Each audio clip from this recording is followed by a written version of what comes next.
Naghahanap ka ba ng kapartner mo sa negosyo? Pang service? Pang deliver ng mga supplies mo?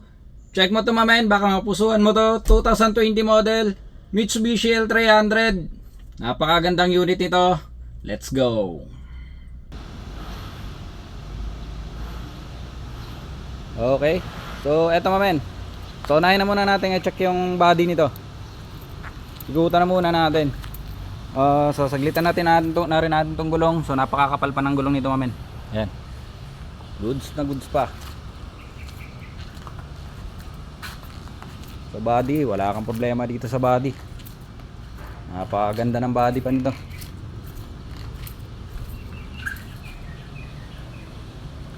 So ay mamen, so nakikita nyo yung mga itim-itim na yan. So walang problema yan kasi mga watermarks lang yan. Yung sa ulan. So hindi na muna kinarwash natin to, pero hindi na muna natin inalis to. Madali lang naman yan. Rubbing command lang yan, konting rubbing lang. Goods na yan. So hindi na muna natin ginala yan dahil nagbabadya na naman ang ulan. Tapos wala na tayong mapaglalagyan dito sa may bubong. Dahil puno na yung area natin na may bubong. So dito lang muna yan. So pag nilinis natin yan, nirubbing natin yan, binapping natin yan ngayon, so bukas meron na naman yan. So steady na lang muna yan. So wala namang problema yan, napakadali lang yan.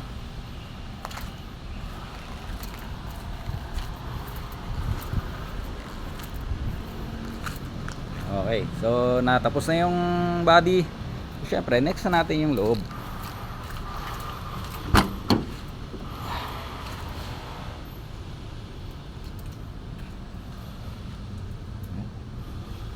So mga upuan namin, goods na goods pa. Dito naman tayo sa kabila.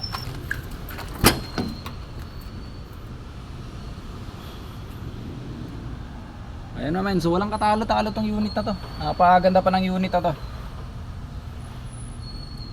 Pag napusuan mo to, matagal-tagal mo pa makakasama sa anak buhay mo to. So tingnan naman natin. Bago nga pala makalimutan, dual aircon to. So goods working yan. Dito sa harap tsaka sa likod working yan. Goods sa goods mga aircon yan, dual aircon. Check naman natin dito sa likod.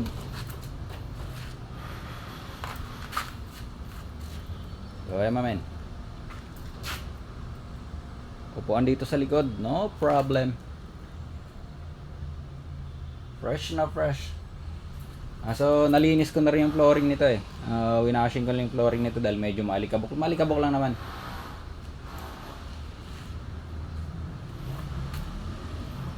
So overall mamen, goods sa goods tong unit na to. Hopya. Tayo dito. Okay, so overall mamen, goods na goods tong unit na to. Napakaganda pa nito, panalo pa to. Saktong-sakto pa to maging kapartner sa negosyo. Panigurado matagal nyo pang makakasama to.